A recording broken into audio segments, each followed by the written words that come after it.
Hi friends, ఓం సాయిరామ్. బాబాగారు ఆశీస్సులు అందరిపైన ఉండాలని మనస్ఫూర్తిగా కోరుకుంటున్నాండి. అందరూ కూడా సుఖంగా సంతోషంగా ఎప్పుడు కూడా ఆనందంగా ఉండాలని చెప్పి ఆ బాబాగారి తరపున నేను కూడా మనస్ఫూర్తిగా కోరుకుంటున్నాను. ఈరోజు బాబాగారు అందించే సందేశం ఏంటి అంటే కనుక, తల్లి ఇదే చివరి అవకాశం, వచ్చే అదృష్టాన్ని వదులుకోకమ్మా. లక్ష్మీ కటాక్షంతో ఈ శుక్రవారం 70 లక్షలు నీకు అందబోతున్నాయి. ఈ ధనాన్ని తాకు తల్లి అని చెప్పి ఏదో తెలియని సందేశాన్ని ఈరోజు బాబాగారు మనకు అందించడానికి మన ముందుకు వచ్చారండి. మరి బాబాగారు ఏ సందేశం అందించినా కూడా అది మన భవిష్యత్తుకు పునాది లాంటిది అని చెప్పి మనందరికీ కూడా తెలిసిన విషయమే కదా. మరి ఎవరికైతే బాబాగారి మీద పూర్తి నమ్మకం విశ్వాసాలు ఉంటాయో వారందరూ కూడా ఈ వీడియోకి ఒక చిన్న లైక్ ఇచ్చి వీడియో వినడం అయితే స్టార్ట్ చేయండి. ఇక బాబాగారి సందేశాన్ని విషయానికి వస్తే కనుక, తల్లి ఎందుకు ఇదే చివరి అవకాశం అన్నాను అంటావు? మనసులో ఏం ఆలోచన వచ్చి ఉంటుంది బిడ్డ? అదృష్టాన్ని ఎప్పుడు కూడా కాలితో తన్నుకోకూడదమ్మా. అయితే ఇదంతా కూడా ఎందుకు చెప్తున్నాను, ఈ చిన్న కథ విను, నీకు జాగ్రత్తగా. నీకు ఎందుకు చెబుతున్నాను అని నా వాక్కు అర్థమవుతుంది. ఒక ఊరిలో ఒక భార్య భర్త ఉన్నారు. వారిద్దరికీ కూడా 20 వయసులోనే, ఒక 20 సంవత్సరాల వయసులోనే ఇద్దరికి కూడా పెళ్ళి అయిపోతుంది అనమాట. పెళ్ళి అయిపోయిన తర్వాత భర్తకి ఏమో ఏ జాబు ఉండదు, భార్య ఏమో ప్రతిరోజు కూడా జాబ్కి వెళ్ళి ఎంతో కొంత డబ్బును సంపాదించుకొని ఆ ఇల్లు గడుపుతూ ఉంటుంది. ఒకరోజు భర్త ఆలోచించుకుంటాడు, ఏమని అంటే, నా భార్య తెచ్చిన సంపాదనతో తింటున్నాను, నిజంగా నాకు సిగ్గులేదు. నేను ఏదో ఒక పని చేసి నేను పోషించాను కుటుంబాన్ని, ఆడది కాదు అని చెప్పి అనుకొని పని కోసం వెతుక్కుంటూ పక్క ఊరికి వెళ్తాడనమాట. పక్క ఊరికి వెళ్ళిన తర్వాత ఆ ఊరిలో దండోర వేయిస్తూ ఉంటారు. ఇక్కడ జమీందారు ఇంట్లో పాలేరుగు కావాలి అని చెప్పి ఆ మాట వినగానే ఇతడికి ఎక్కడో ఒక్కడ ప్రాణం లేచి వచ్చినట్టుగా అనిపించి జమీందారు కనుక్కొని ఆ ఊర్లోకి వెళ్తాడనమాట. ఇక జమీందారుని చూస్తే చాలా పెద్ద ఇల్లు, లంకంత కొంప అని చెప్పి అంటుంటారు కదా, అంత పెద్ద ఇల్లు అనమాట. అబ్బా, ఈ ఇంట్లో పాలేరులు ఉండడం కూడా ఒక అదృష్టమే అనుకొని పాలేరుగా పనిచేస్తాను అని చెప్పి జమీందార్తో మాట్లాడుకొని అక్కడే ఉండిపోతాడనమాట. ఇక అక్కడ గేదెల దగ్గర పనంతా చేయడం, గేదెలకు నీళ్లు పెట్టడం, పేడకలు తీసేయడము, పాలు పితకడము, ఆ పాలు ఇచ్చి రావడము, ఇంట్లో వాళ్ళందరినీ చూసుకోవడం, ఇలా చేస్తూ ఉంటే జమీందారు అందరితో పాటు అందరు తిన్న ఆహారం, అంటే వారి ఇంట్లో ఏదైతే తింటారో అదే ఆహారాన్ని అతడికి పెట్టేవారు. పండుగ వచ్చినప్పుడల్లా కూడా బట్టలు తీసుకొచ్చి ఇచ్చేవారు. ఇలా చూస్తూ ఉండగానే నెల రోజులు గడిచిపోతుంది. అనుకుంటాడు, ఆ జమీందార్ దగ్గరికి వెళ్ళి చేద్దాం అడుగుదామని చెప్పి. కానీ అనిపిస్తుంది, ఇంత పెద్ద ఇంట్లో పాలేరుగా ఉంటున్నాను కదా, జమీందారికి ఎప్పుడు ఇవ్వాలో తెలుసు. అయినా నా దగ్గర ఉంటే ఏదో ఖర్చు అయిపోతూ ఉంటాయి, ఆయన దగ్గరే ఉండనివ్వు, తర్వాత తీసుకుందాంలే అని చెప్పి అలా 2వ నెల కూడా అనుకుంటాడు, 3వ నెల కూడా అనుకుంటాడు. నాకు మాత్రం ఏం ఖర్చులు ఉన్నాయి, ఇక్కడ భోజనం చేస్తున్నాను, బట్టలు కూడా జమీందారు గారు తెస్తున్నారు, ఇక పై ఖర్చులు అంటూ నాకు ఏమంటాయి, డబ్బులు ఆయన దగ్గరనే ఉండనివ్వు అని చెప్పి సంవత్సరం అయిపోతుంది, 2 ఏళ్ళు అయిపోతుంది, 3 ఏళ్ళు అయిపోతుంది. చూస్తూ 20 సంవత్సరాలు గడిచిపోతాయన్నమాట. ఒకరోజు రాత్రి పడుకొని ఆలోచిస్తాడు, నేనేమన్నా పిచ్చివాడినా? నేను నా భార్యను వదిలిపెట్టి 20 సంవత్సరాల నుంచి ఈ ఇంట పనిచేస్తున్నాను, జీతం రూపాయి కూడా తీసుకోలేదు. ఇక్కడ వాతావరణానికి, ఇక్కడ తిండికి, మనుషులకి అలవాటు పడి భార్యనే పూర్తిగా మర్చిపోయాను. నిజంగా ఇది నా పిచ్చితనమే అనుకోవాలి అని చెప్పి ఉదయాన్నే లేచి జమీందార్ దగ్గరికి వెళ్ళి ఈ 20 సంవత్సరాలు నా లెక్క ఎంత వస్తుందో అంత తీసుకొని నా భార్య దగ్గరికి వెళ్ళిపోవాలి అని చెప్పి నిర్ణయం చేసుకుంటాడు. ఇక పడుకుంటాడు ఆలోచించుకుంటూ. ఉదయం అవుతుంది. జమీందార్ దగ్గరికి వెళ్తాడు. వెళ్ళి అడుగుతాడు. జమీందారు నోరెళ్ళ పెడతాడు, ఆశ్చర్యంగా చూస్తాడు. డబ్బులేంటి? డబ్బులు అడుగుతున్నావేంటి? మాతో పాటు తిండిని తింటున్నావు, మా బట్టలు తీసుకొచ్చి ఇస్తున్నావు, నీకు అన్ని అవసరాలు గడుపుతున్నాము, నీకు ఏదైనా బాగోలేదంటే చూపిస్తున్నాము, ఇంకేంటి డబ్బులు అని అంటాడనమాట. అట్లా అడుగుతాడు కూడా. అదేంటి అయ్యా అలా అంటారు? సంవత్సరం కాదు, 2 సంవత్సరాలు కాదు, 20 సంవత్సరాల నుంచి మీ ఇంట పని చేస్తున్నాను, జీతం డబ్బులు ఇవ్వాలి కదా అని చెప్పి అడుగుతాడు పాలేరు. అయితే అలా ఏమీ ఉండదు, నేను దండోరా వేయించేటప్పుడు క్లియర్గా చెప్పాను. ఏమను అంటే, ఇంట్లో టైంకి ఫుడ్ పెడతాము, టైంకి అన్నం అన్నీ కూడా చూసుకుంటాము, పండుగతో పాటు బట్టలు తీసుకొస్తాము మాతో పాటు అని చెప్పి చెప్పాము, నువ్వు వినలేదా అని అంటాడు జమీందారు. అయ్యో, నేను అలా ఏం వినలేదండి, మీరు నెల ఇవ్వకపోతే మొత్తం ఒకేసారి అడిగి తీసుకుందాము, నా దగ్గర ఉంటే ఖర్చు అయిపోతాయి అని చెప్పి అనుకున్నాను. అంతేకాని అంతకు మించి నేను ఏమీ ఆలోచించలేదండి. అయినా నేను వచ్చి 20 సంవత్సరాలు అయిపోయింది. 20 సంవత్సరాల నుంచి నా భార్యను వదిలిపెట్టి వచ్చేసాను. ఇప్పుడు ఏ ముఖం పెట్టుకొని నా భార్య దగ్గరికి వెళ్ళాలి? ఇన్నాళ్ళు ఎక్కడ ఉండొచ్చావురా, రూపాయి కూడా తేకుండా వచ్చావు అని చెప్పి అడుగుతుంది కదా, ఒకసారి మీరు ఆలోచించండి అని అంటాడు పాలేరు. అప్పుడు జమీందారు, నాకు ఇవన్నీ చెప్పొద్దు, ఇదిగో ఈ 3000 తీసుకో, ఇవి తీసుకొని ఏ బస్సు పట్టుకొని మీ ఊరికి వెళ్ళిపో, ఇక నువ్వు నా పనిలో కూడా ఉండాల్సిన అవసరం గిట్లా లేదు అంటాడు. అప్పుడు ఆ 3000 ఏంటి జమీందారు గారు, అసలు ఏ లెక్కన 3000 అని చెప్పి అంటాడు. సరే ఆఖరికే చెప్తున్నాను, ఈ డబ్బులు తీసుకుంటావా, విలువైన 3 ముఖ్యమైన విషయాలు చెప్పమంటావా అని చెప్పి అంటాడు. అమ్మో, జమీందారు గారికి నా మీద బాగా కోపం వచ్చేసింది. ఇప్పుడు ఈ 3000తో నేనేం చేసుకుంటాను? ఇన్ని సంవత్సరాలున్నాను. మహా నడుచుకుంటూ వెళ్తే 4 రోజుల్లో మా ఇంటికి చేరుకుంటాను. 4 రోజుల కోసం ఈ 3000 కక్కుర్తిపడను. ఆ 3 ముఖ్యమైన విషయాలు ఏంటో తెలుసుకుందామని చెప్పి జమీందారుని, డబ్బులేమొద్దండి, ఆ 3 విషయాలు చెప్పండి అని అడుగుతాడనమాట. అప్పుడు జమీందారు గారు చెప్తారు, ఎప్పుడైనా కానీ ఎదుటివారు వారు ఏ పనులు చేసుకుంటున్నా, లేదా ఇద్దరు మాట్లాడుకుంటున్నా, లేదా మరి ఇతర విషయాల దగ్గరనైనా కానీ ఎదుటి వారి విషయంలో ఎట్టి పరిస్థితుల్లో కూడా నువ్వు తల దూర్చకూడదు. వేరే వాళ్ళ విషయాల్లో తల దూర్చకు. అర్థమైంది కదా? ఇది నా మొదటి మాట. రెండవ మాట, ఏది ఏమైనా సరే, నీకు ఎటువంటి పరిస్థితి వచ్చినా సరే, నీకు డబ్బు ఉన్న పరిస్థితి అయినా డబ్బు లేని పరిస్థితి అయినా, ఎప్పుడు ఎలాగైనా సరే అడ్డదారులు తొక్కమాకు. అర్థమైంది కదా? అడ్డదారులు తొక్కమాకు. ఇది రెండవ మాట. ఇక మూడవ మాట, నీకు అప్పుడప్పుడు కోపం వస్తూ ఉంటుంది కదా, ఎంత కోపం వచ్చినా సరే ఒక్కరోజు అంటే 24 గంటలు నీకు ఎదుటి వ్యక్తిని చంపేసేయాలి అన్నంత కోపం వచ్చినా సరే 24 గంటలు కంట్రోల్ చేసుకోవాలి. 24 గంటలు కంట్రోల్ చేసుకుంటే ఆ తర్వాత రోజు నువ్వు ఏం చేయాలనుకుంటే అది చెయ్యి. కానీ 24 గంటలు మాత్రం కంట్రోల్ అయితే చేసుకోవాలి అని చెప్పి చెప్తాడనమాట. ఇక 3 మాటలు విని పాలేరు బయలుదేరుతాడనమాట. అలా బయలుదేరుతూ ఉండగా అడవిలో నుంచి ప్రయాణం చేసి వాళ్ళ ఊరు వెళ్ళాలి. అడవిలోకి వెళ్ళిన తర్వాత అడవిలో ఎవరో ఒక ముసలావిడ బంగారు నాణాలన్నింటినీ కూడా ఒక ఎర్రటి గుడ్డలో కట్టి అక్కడ చెట్టుకు కట్టేస్తుందనమాట. చెట్టుకు ముడుపు ఎలా కడుతూ ఉంటామో మనము అలా ముడుపులాగా కట్టేస్తుందనమాట. అయితే అది చూస్తూ కూడా ఈ పాలేరు చూసి అట్లా చూసుకుంటూ వెళ్తాడు. అడుగుదామని నోటి దాకా వస్తుంది, అయ్యో ఏంటిదమ్మా ఇలా కడుతున్నావు బంగారు నాణాలు అని ఆ మాట నోటి దాకా వస్తుంది. కానీ జమీందారు గారు చెప్పిన మొదటి మాట గుర్తుకొస్తుంది, వేరే వారి విషయంలో తల దూర్చకు అన్న మాట గుర్తొస్తుంది. నిజమే, నాకెందుకు అని అనుకొని వెళ్తాడనమాట. అప్పుడు ముసలావిడ, ఓయ్ ఆగు, ఏంటి నన్ను ఇటు నుంచి వెళ్ళేవాళ్ళు వచ్చేవాళ్ళు ఇక నా పిచ్చా, ఇలా బంగారు నాణాలు చెట్టుకు కడుతున్నావు అని అడిగిన వాళ్ళే ఉన్నారు, కానీ అడగని వాళ్ళు ఎవ్వరూ లేరు. ఈరోజు డిసైడ్ అయ్యాను నేను, ఏమని అంటే ఎవరైతే నన్ను అడుగుతారో వాళ్ళు చంపేసేద్దాము, కత్తి కూడా పక్కన పెట్టుకున్నాను, ఇదిగో కత్తి అని చెప్పి అంటుందన్నమాట. నువ్వు ఎవరు అంటే, నువ్వు నన్ను ఎవరైతే అడగరో వారికి బంగారు నాణాలు ఇచ్చేద్దాము అని చెప్పి అనుకున్నానని చెప్పి అంటుందన్నమాట. నువ్వు అడగకుండా వెళ్తున్నావు, నాకు బాగా నచ్చింది నీ యొక్క పద్ధతి కనుక ఇదిగో ఎవరికి త్రువు చూడు, 20 ఒంటెల నిండా కూడా బంగారం ఉంది, ఆ 20 ఒంటెలను తీసుకొని వెళ్ళిపో అని చెప్పి అంటుందన్నమాట. ఇక అతడికి పాలేరుకి ఏం చెప్పాలో అర్థం కాలేదు. ఇక ఒక్కసారిగా ఆశ్చర్యంతో సంతోషంతో నిండిపోతాడు తన మనసు నిండా కూడా.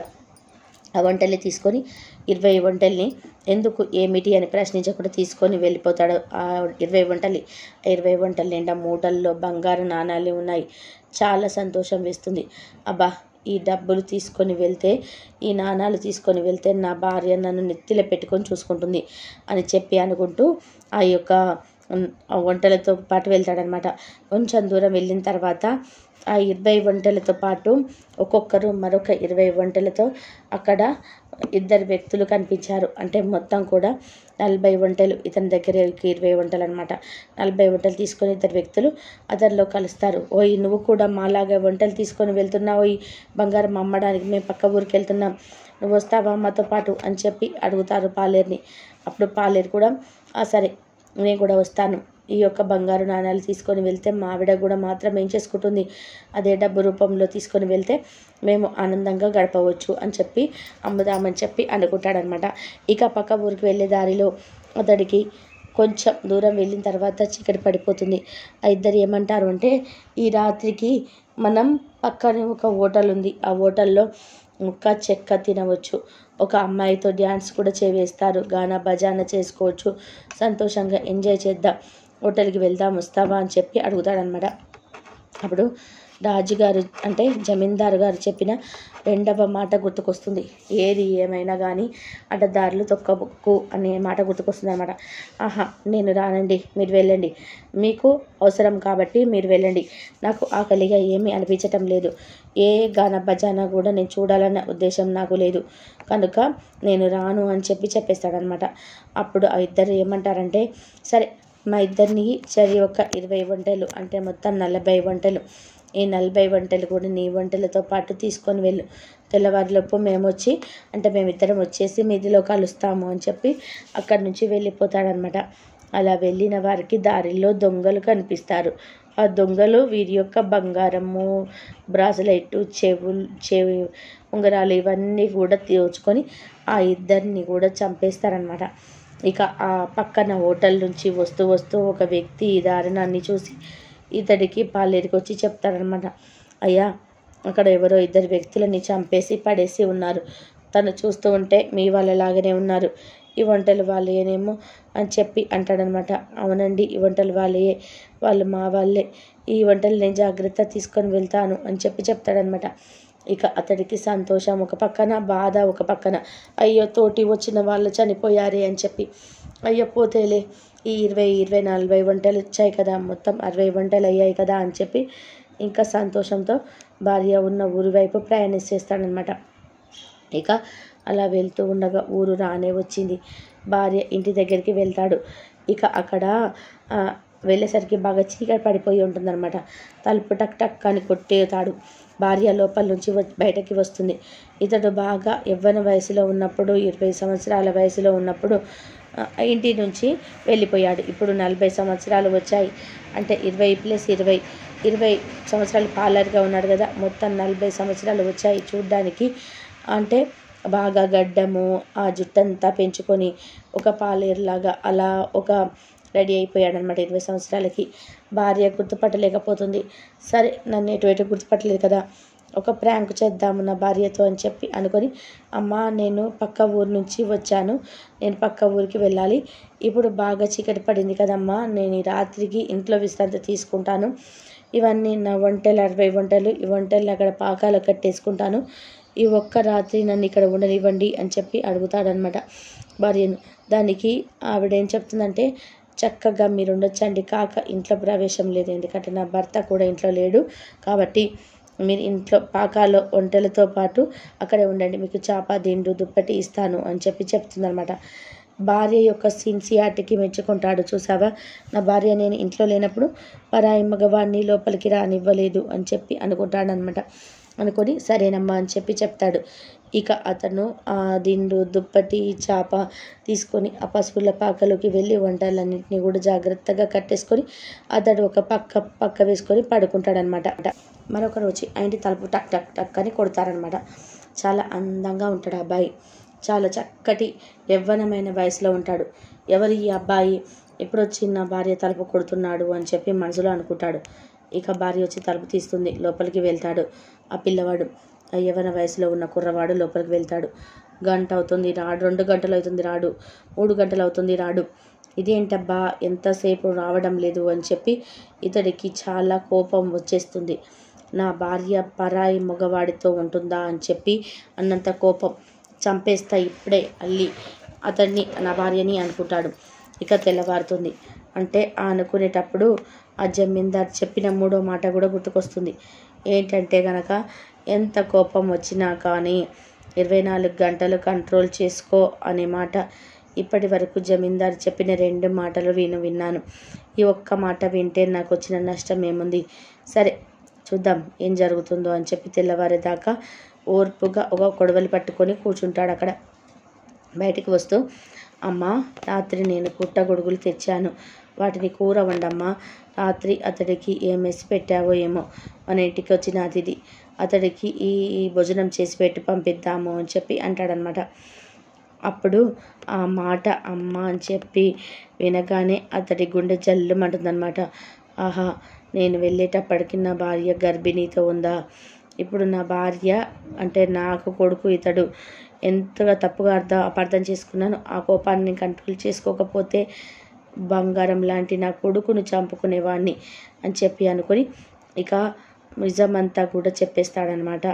నేనే భర్తని ఇలా వెళ్ళానని చెప్పి, ఈ బంగారం అంతా మనదే అని చెప్పేసరికి భార్య చాలా సంతోషపడుతుంది. అవునండి, మీరు వెళ్ళేటప్పటికి నేను గర్భిణిని అని చెప్తుంది. అందరూ కూడా కలుస్తారు, ఆ బంగారు నాణాలు అమ్ముకుంటారు, చాలా డబ్బులు తెచ్చుకుంటారు, మంచి ఇల్లు కట్టుకుంటారు, మంచిగా కారు కొనుక్కుంటారు, చాలా దర్జాగా బతుకుతారనమాట ఆ డబ్బులతో. ఈ విధంగా లక్ష్మీదేవి వాళ్ళని వరిస్తుంది.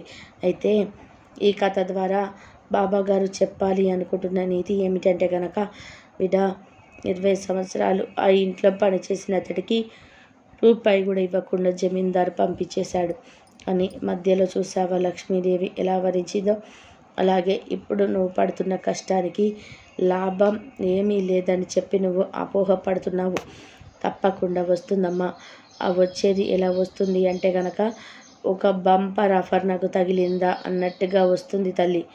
అలా లక్ష్మీ కటాక్షాన్ని నీ యొక్క జీవితం మీద కూడా నేను పంపించాలి అనుకుంటున్నాను.